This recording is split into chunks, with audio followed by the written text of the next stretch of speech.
서울 아파트 평균 매매가가 굉장히 높습니다. 제가 앞서서 설명을 드렸지만 지금 2024년도 6월달 기준으로 봤을 때 12억 9천만 원, 13억에 육박하고 있습니다. 지금 2030 세대 젊은 분들이 서울시에 내 집을 마련할 수가 있는 확률이 몇 프로나 될까요? 저희가 왜 상담을 할까요?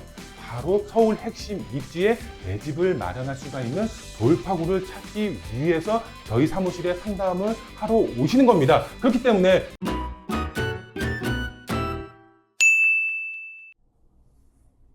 네, 안녕하십니까 시청자 여러분, 돈되는 부동산 함주원입니다. 네, 요즘 아파트 거래량이 계속해서 증가를 하고 있습니다. 그거에 맞춰서 전세가도 계속해서 상승이 되고 있고 매매가 역시 계속해서 상승이 되고 있습니다. 그런데 정작 정말 투자를 하거나 실거주로 집을 알아보시는 분들이 아파트를 매매하기가 상당히 두려운 시기가 다시 왔습니다. 왜 그럴까요? 바로 전고점 대비 회복률이 굉장히 높기 때문에 그렇습니다. 2030 세대들의 경우는 지금 아파트로 바로 진입하기가 굉장히 힘든 그런 시기라고 보시면 될 것 같은데요. 과거 같은 경우는 아파트 값이 높더라도 금리가 낮기 때문에 대출을 받아서 아파트 마련, 내 집 마련을 할 수가 있었는데요. 지금은 금리까지 상당히 높기 때문에 대출을 받더라도 월 이자 부담으로 인해서 아파트로 쉽게 접근하기가 상당히 힘든 시기라고 보시면 될 것 같은데요. 그래서 요즘에 빌라 투자, 재개발 쪽으로 투자의 방향을 세워서 투자하시는 분들이 굉장히 많이 늘어나고 있습니다. 오늘 빌라 투자를 하면서 아파트를 받을 수가 있는 투자 전략 두 가지에 대해서 시청자분들에게 설명을 해드릴 예정이기 때문에 영상 끝까지 시청하신 후에 내 집 마련 투자 전략 세우시는 투자자분들이 되셨으면 좋겠습니다. 네, 오늘 강의 주제를 한번 보시게 되면 1주택자인데 무주택으로 인정을 받습니다. 어떤 게? 바로 빌라라서 가능하다라고 보시면 될 것 같은데요. 아파트 받는 두 가지 투자 전략 오늘 바로 설명을 해드리도록 하겠습니다. 네, 오늘 설명을 해드릴 내용을 보게 되면은 첫 번째로 주택 보급률, 인구 밀도, 서울 아파트 노후도 비율을 분석해 드리도록 하겠습니다. 투자하는데 이게 무슨 상관이야 하실 수도 있겠는데 이것을 알아야지 쉽게 접근이 가능하다라고 보시면 될 것 같고요. 두 번째로 봤을 때 인구수도 중요하지만 가구수가 증가하는 게 더 중요하다라고 보시면 될 것 같고요. 마지막 세 번째로 정말 내 자녀, 손주에게 미래의 아파트를 선물해주는 투자자분들이 되셔야 될 것 같은데요. 왜 그런지 제가 설명을 해 드리도록 하겠습니다. 네, 첫 번째로 봤을 때 주택 보급률을 한번 보도록 하겠습니다. 주택 보급률 역시 공급에 관련해서는 지금 서울시 기준으로 봤을 때 정말 최악이다라고 보시면 될 것 같은데요. 공급률로만 봤을 때는 최악이고 그 다음에 주택 보급률이라고 해서 또 다른 통계치가 있습니다. 아래에 이제 그래프가 나와 있는데요. 지금 오른쪽 끝에 보시면은 서울시라고 해서 하늘색으로 표시가 되어 있습니다. 수치를 보시면은 93.7% 이렇게 나와 있는데요. 전국 기준으로 봤을 때 가장 낮은 수치를 보이고 있다 이렇게 보시면 될 것 같은데요. 이 수치가 100이라고 가정을 했을 때 이제 수요와 공급이 딱 맞는 수치가 100이라고 보시면 될 것 같습니다. 그런데 100보다 낮은 수치죠. 93.7% 굉장히 낮은 수치를 보이고 있다 이렇게 보시면 될 것 같은데요. 과거 한 3, 4년 전만 하더라도 104%가 넘어가는 수치를 보였던 지역이 바로 서울권역이었다라고 보시면 될 것 같은데 지금은 굉장히 낮은 수치를 보이고 있습니다. 왜 그럴까요? 이 주택 보급률이란 말 그대로 빈집의 비율이다라고 보시면 될 것 같습니다. 빈집이 많으면 많을수록 주택 보급률이 그만큼 높다 이렇게 보시면 될 것 같은데요. 서울시 기준으로 봤을 때 빈집이 그만큼 적다. 빈집이라고 하면은 말 그대로 공급이겠죠. 기존 재고주택도 있을 거고요. 그 다음에 신축으로 아파트가 만들어지면서 공급이 되는 이런 빈집이 있을 거고요. 그리고 다세대, 다가구, 도시형 생활주택 이런 모든 주택의 통계치가 바로 주택 보급률이다라고 보시면 되겠는데요. 그만큼 주택 보급률이 서울시가 굉장히 낮다. 요것을 인지하고 다음으로 넘어가시면 될 것 같고요. 그 다음에 인구 밀도를 한번 보도록 하겠습니다. 인구 밀도를 보시게 되면은 서울 광역시 편중 현상이 나타나고 있습니다. 우리나라 이제 지도가 나와 있는데요. 지금 빨간색으로 표시되어 있는 지역들이 바로 서울시, 그 다음에 5대 광역시라고 보시면 될 것 같은데요. 그만큼 인프라가 갖춰져 있는 지역 중심으로 정도로 인구가 바로 밀집이 되어 있다, 이렇게 보시면 될 것 같은데요. 그만큼 서울시라든가 대전이라든가 광주, 대구, 부산 이쪽 지역들 인프라가 형성이 되어 있고 직장인들이 몰려 있고 삶의 질이 그나마 높은 곳에 인구수가 편중이 되어 있다, 이렇게 보시면 될 것 같고요. 그 다음으로 한번 넘어가 보도록 하겠습니다. 서울 아파트 노후 비율을 한번 보도록 하면은 노후도가 심각하다라고 보시면 될 것 같습니다. 전국 아파트 노후도 기준이 나와 있는데요. 보시면 2024년도 4월달 기준이라고 보시면 될 것 같은데, 지금 서울시 나와 있죠. 서울시가 지금 몇 프로인가요? 62%입니다. 나머지 38%가 신축에 해당이 되는 거고요. 그 다음에 62%, 말 그대로 정말 3분의 2 정도가 노후되어 있는 주택이다라고 보시면 될 것 같습니다. 이게 20년차 이상의 아파트 기준치라고 보시면 될 것 같습니다. 그러면은 제가 설명을 드리도록 하겠습니다. 우리가 젊은 2030 세대들이 지금 서울에 아파트를 마련을 해야 된다. 그러면 적어도 신축을 구입을 하고 싶어 하겠죠. 근데 신축이 어떻죠? 3분의 1 수치밖에 없습니다. 근데 신축의 경우는 가격이 높습니다. 구입하고 싶어도 구입할 수가 없는 2030 세대들이라고 보시면 될 것 같은데, 나머지 62%, 그럼 구축에 들어가야 되는 겁니다. 구축에 들어가고 싶은 분들이 있을까요? 보통은 거의 신축, 대단지, 인프라가 형성이 되어 있는 그런 곳에 거주를 하고 싶을 겁니다. 이렇게 인구 밀도처럼 서울시라든가 아니면 대전, 광주, 대구, 부산 이렇게 인구 밀도가 높게 형성이 되어 있는 이유가 그겁니다. 주택 보급률을 보더라도 지금 서울시의 주택 보급률이 낮은 이유가 있습니다. 왜? 공급이 안 되고 있기 때문에 수요 대비 공급이 상당히 부족한 시기라고 보시면 될 것 같습니다. 서울 아파트 가격이 왜 올라가나요? 그만큼 수요는 많은데 공급이 부족하기 때문에 수급의 영향으로 인해서 지금 아파트 가격이 조금씩 살아나고 있는 겁니다. 금리라든가 아니면 정부의 정책 방향이라든가 여러 가지 고려해야 될 사항이 있지만 기본적으로 수급의 원리로 인해서 주택 가격이 형성이 되기 때문에 지금 서울시 기준으로 봤을 때 젊은 2030 세대들이 바로 아파트에 진입하기는 상당히 힘든 시기다라고 보시면 될 것 같은데요. 그러면은 젊은 2030 세대들이 내 집을 마련을 해야 되겠죠. 내 집 마련하기가 쉽나요? 굉장히 어렵죠. 그렇기 때문에 제가 오늘 내 집 마련, 서울의 신축 아파트를 받을 수가 있는 투자 전략에 대해서 제가 설명을 해드릴 예정인데요. 바로 보도록 하겠습니다. 투자 상담은 02-749-6301 선착순 예약제로 운영이 되고 있습니다. 나를 위해, 내 자녀를 위해 바로 전화주세요. 네, 제가 영상 하나를 시청자분들에게 보여드릴 예정인데요. 인구수도 중요하지만 가구수가 더 중요하다는 점을 시청자분들에게 설명을 해드릴 예정인데요. 영상 한번 보고 가도록 하겠습니다. 연도별 대한민국 가구수 변화다라고 보시면 될 것 같고, 출처는 이제 통계청에서 이제 보도한 자료고요. 연도별 가구수 증가 변화, 지금 7인 가구죠. 7인 가구가 굉장히 높은 수치에 있다가 지금 아래로 계속해서 내려가고 있습니다. 그 반면에 1인 가구, 2인 가구가 계속해서 올라가고 있습니다. 2인 가구가 증가가 되고 1인 가구가 증가가 되고, 그 다음에 4인 가구가 가장 1위로 이제 차지하고 있다가 4인 가구가 어떻게 될까요? 내려갑니다. 1, 2인 가구가 지금 역전을 하는 그런 상황이 왔습니다. 이 통계치를 보시게 되면은 2017년도 지금 넘어가고 있는 상황인데요. 1975년도부터 지금 2020년도죠. 이때의 통계 자료라고 보시면 될 것 같은데요. 지금 보시다시피 2020년도 기준으로 봤을 때 1, 2인 가구가 가장 높은 수치를 보이고 있다. 그래서 우리가 서울시 기준으로 봤을 때 인구수는 계속해서 줄고 있지만 1, 2인 가구가 계속해서 증가를 하고 있는 추세다라고 보시면 될 것 같습니다. 왜 1, 2인 가구가 증가 추세인지, 그리고 집값에 어떤 영향을 미칠지, 우리는 전략을 어떻게 세워야 될지 제가 시청자분들에게 알려드리도록 하겠습니다.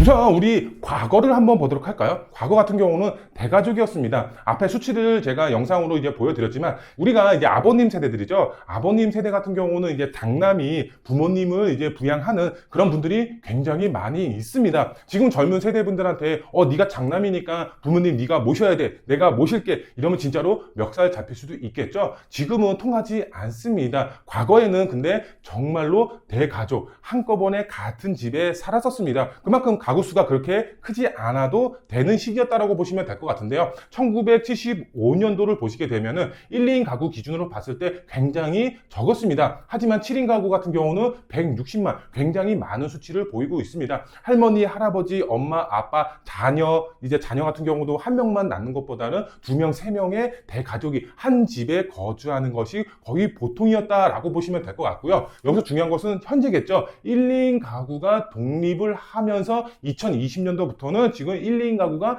굉장히 크게 증가를 한 것을 보실 수가 있죠. 1260만이 넘어가고 있습니다. 그만큼 1, 2인 가구가 정말 크게 증가를 했습니다. 왜 크게 증가를 했을까요? 우리가 과거 같은 경우는 이제 대가족이었지만 그 다음부터 핵가족으로 변했습니다. 부모님을 부양하기보다는 엄마, 아빠, 자녀 이러면서 핵가족화가 이제 보편화가 됐고요. 이 핵가족에서 바로 자녀가 크면서 독립을 하게 되겠죠. 독립을 하면서 1, 2인 가구가 그만큼 크게 증가를 하는 겁니다. 앞에 데이터를 보여드렸죠. 5대 광역시 서울시가 그만큼 인구 편중 현상이 심해지고 있다. 왜? 1, 2인 가구가 지금 서울시나 5대 광역시 인프라가 좋고 그 다음에 직장인 수요가 많은 그런 지역으로 지금 몰려들고 있는 겁니다. 그런데 이렇게 1, 2인 가구가 계속 1, 2인 가구로 거주를 할까요? 그게 아니죠. 여기서 또 돈을 벌어서 결혼을 하게 되겠죠. 그럼 여기서 보면은 1, 2인 가구로 독립을 하면서 가구 수가 증가가 되고 또 결혼을 하면서 가구 수가 증가가 되겠죠. 그만큼 계속해서 가구 수가 증가가 될 수밖에 없다. 과거 같은 경우는 그만큼 가구 수가 크게 증가할 필요가 없었지만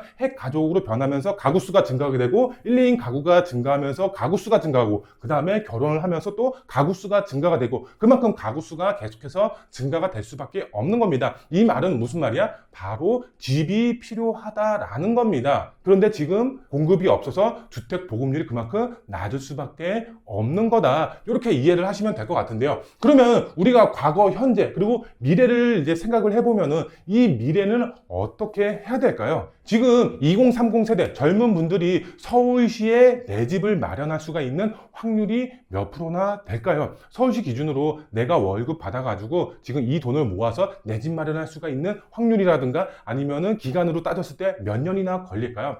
보통 10년 이상입니다. 그만큼 굉장히 오랜 시간 돈을 모아야지만 내 집을 마련할 수가 있는 겁니다. 월급을 받아서 단 한 푼도 쓰지 말아야 됩니다. 싹 다 저축을 해서 10년 이상 모아야지만 서울시에 내 집을 마련할 수가 있는 겁니다. 앞에서 말씀을 드렸지만 서울 신축급으로 아파트를 마련하기도 힘듭니다. 그만큼 구축이 대부분입니다. 근데 구축을 마련하고 싶을까요? 그렇지가 않죠. 내가 결혼을 해서 정말 예쁜 와이프와 그 다음에 자식을 낳아서 이 자식과 구축 아파트에 살고 싶은 분들이 어디 있겠어요. 그렇죠? 신축 아파트에 살고 싶을 겁니다. 그리고 인프라가 좋은 곳, 병원 가깝고 쇼핑센터 가깝고 마트에 장보기 좋은 곳 이런 곳에 거주를 하고 싶을 겁니다. 그러면은 그런 곳에 거주를 하면서 신축 아파트를 받아야 되겠죠. 어떻게 받아야 될까요? 서울 평균 매매가가 얼마인지 아시나요 혹시? 지금 12억대를 넘어가고 있습니다. 12억, 전세 가격만 하더라도 5억이 넘어가고 있습니다.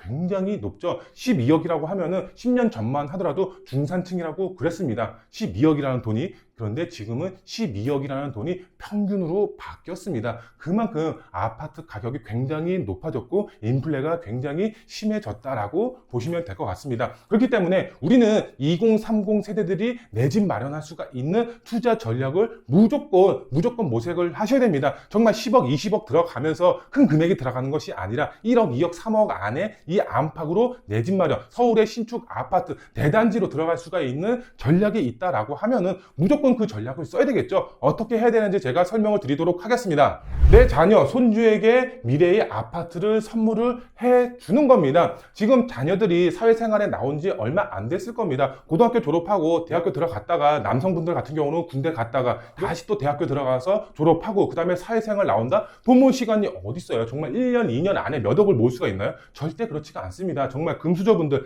부모님이 잘 사시는 분들이야 다르겠지만 보통 평균 가정에서는 그렇지가 않겠죠. 여성분들도 마찬가지입니다. 대학교 졸업해서 사회생활에 나오더라도 그만큼 돈 모을 시간이 부족해질 수밖에 없습니다. 그러면은 이 2030 세대들이 내 집을 마련을 해야 되는데 내 집을 어떻게 마련을 해? 왜? 서울 아파트 평균 매매가가 굉장히 높습니다. 제가 앞서서 설명을 드렸지만 지금 2024년도 6월달 기준으로 봤을 때 12억 9천만 원, 13억에 육박하고 있습니다. 굉장히 높죠. 13억 원입니다. 평균 아파트 매매 가격이 굉장히 높습니다. 2030 세대들이 지금 이 아파트로 들어갈 수가 있나요? 평균적으로 봤을 때 그렇지가 못합니다. 정말로 아파트 가격은 높지, 금리는 높지, 내 월급은 평균화되어 있지, 그러면 연끌해가지고 아파트를 산다라고 하더라도 금리가 굉장히 높기 때문에 이자로 정말로 내 소득을 다 납부하면은 정말 생활을 어떻게 해요? 그쵸? 나도 먹고 살아야 되는데 옷도 사고 쇼핑도 하고 그 다음에 자녀도 키워야 되고, 그렇기 때문에 지금 서울에 내 집 마련하기가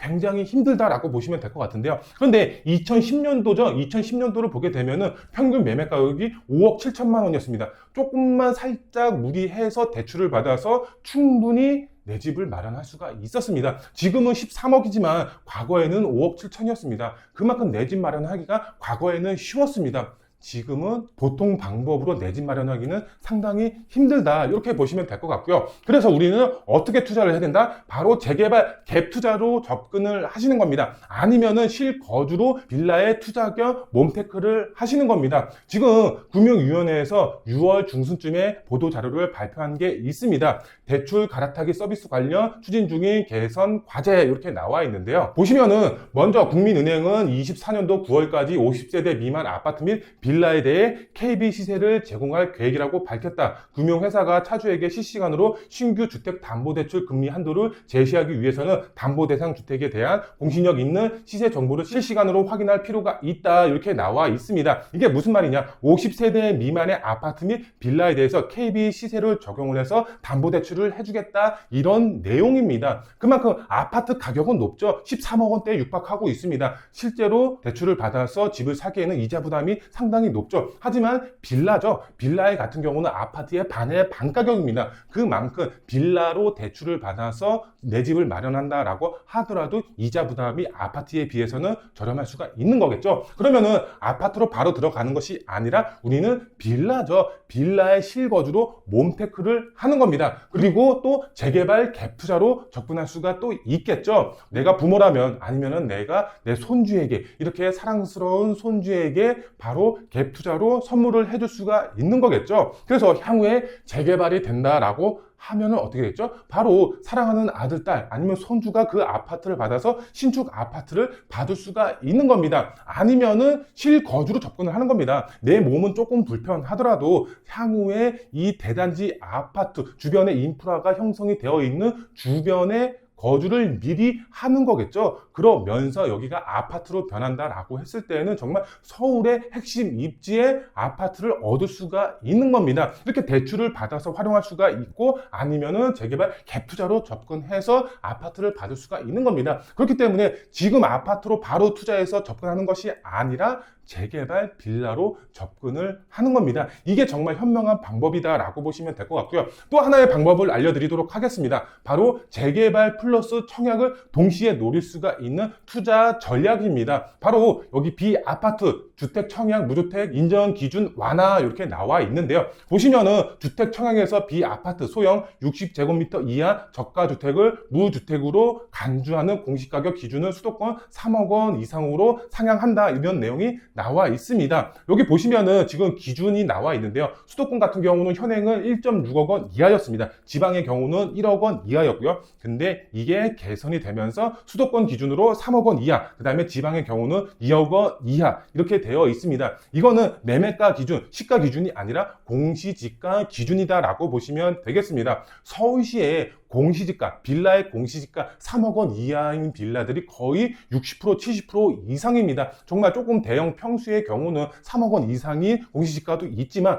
보통 빌라 투룸 기준으로 해서 보통 공시지가가 3억 원 이하이다라고 보시면 될 것 같습니다. 그만큼 나는 재개발에 투자를 하면서 청약도 동시에 노릴 수가 있는 겁니다. 청약이라고 하면은 뭐 특별 공급, 뭐 신혼부부 특공도 노릴 수가 있는 거고, 아니 무순위 청약도 넣을 수가 있고요. 이렇게 두 마리 토끼를 한꺼번에 잡을 수가 있는 전략이 있는 겁니다. 갭 투자로 접근하거나 실거주로 접근하면서 재개발과 청약을 동시에 노릴 수가 있는 두 마리 토끼를 잡을 수가 있는 투자 전략이 있습니다. 서울시에 정말 내 집 마련할 수가 있는 돌파구 창구가 될 수가 있기 때문에 이 영상을 시청하시는 시청자분들, 내가 부모라면은 자녀한테 올해 안에 무조건 빌라 한 채 아니면은 손주에게 빌라 한 채 무조건 선물해 주시는 투자자분들이 되셨으면 좋겠습니다. 네, 투자 포인트 제가 간단하게 짚어드리도록 하겠습니다. 투자 포인트, 바꿀 수 없는 과거에 연연하지 말고 바꿀 수 있는 미래에 투자하라, 이렇게 설명을 드릴 수가 있겠는데요. 제가 여기서 이렇게 한번 바꿔보도록 하겠습니다. 이렇게 바로 자녀죠. 자녀에게 투자하라, 이렇게 설명을 드리고 싶습니다. 제가 투자 상담을 해보면은 투자자분들이 대부분 이렇게 말씀들을 하십니다. 정말 내가 그때 왜 안 샀을까? 아니면 내가 그때 왜 팔아서 손해를 봤을까? 이렇게 얘기하시는 분들이 정말 60%, 70% 이상이었고요. 그 다음 분들은 어떻게 얘기를 하느냐? 아, 정말 나는 어렵게 내 집 마련을 했다. 그리고 종잣돈을 모아서 지금 투자를 한 번 더 해보려고 한다. 이렇게 말씀하시는 분들. 그리고 지금 자녀가 지금 내 집 마련하기가 너무 힘든 시기다. 그래서 재개발 쪽으로 투자를 해서 아파트를 받을 수가 있는 전략을 모색을 하고 싶다. 그래서 상담을 받고 싶다. 이런 분들이 대부분입니다. 이런 분들이 저희와 왜 상담을 할까요? 바로 서울 핵심 입지에 내 집을 마련할 수가 있는 돌파구를 찾기 위해서 저희 사무실에 상담을 하러 오시는 겁니다. 그렇기 때문에 지금 바꿀 수 없는 과거, 그때 했어야지, 그때 내가 왜 팔았지, 이렇게 후회를 하는 것이 아니라 내 자녀만큼은 나는 어렵게 내 집 마련을 했지만 내 자녀는 쉽게 서울 핵심 입지에 내 집을 마련할 수가 있는 돌파구를 마련을 해 주시는 겁니다. 바꿀 수 있는 미래, 자녀에게 투자를 해 주시는 겁니다. 그렇기 때문에 이 영상을 시청하시는 시청자분들, 무조건 올해 안에 내 자녀에게 선물을 해 주십시오. 어떤 선물? 서울의 핵심 입지에 개발 가능성이 높은 재개발 예정지의 소형주택, 바로 빌라를 선물해 주시는 그런 투자자분들이 되셨으면 좋겠습니다. 네, 오늘 시청자분들에게 서울 핵심 입지에 내 집 마련할 수가 있는 투자 전략 2가지에 대해서 설명을 해드렸습니다. 좀 더 궁금하신 분들 있을 겁니다. 투자 지역에 대해서는 제가 말씀을 안 드렸죠. 그 투자 지역, 저희 사무실 언제든지 전화 열려 있으니까 전화 주시면은 정말 한강변 쪽이라든가 아니면은 용산의 핵심 입지에 투자하실 수가 있게 도와드리고 있기 때문에 언제든지 편하게 전화 주셔서 상담 받으시면 되겠습니다. 네, 오늘 영상은 여기서 마무리해 드리고요. 오늘 영상 좋으셨다면 구독 버튼, 좋아요 버튼, 알림 설정 버튼 꼭 부탁드리고요. 다음 영상에 더 알찬 정보로 찾아뵙도록 하겠습니다. 감사합니다.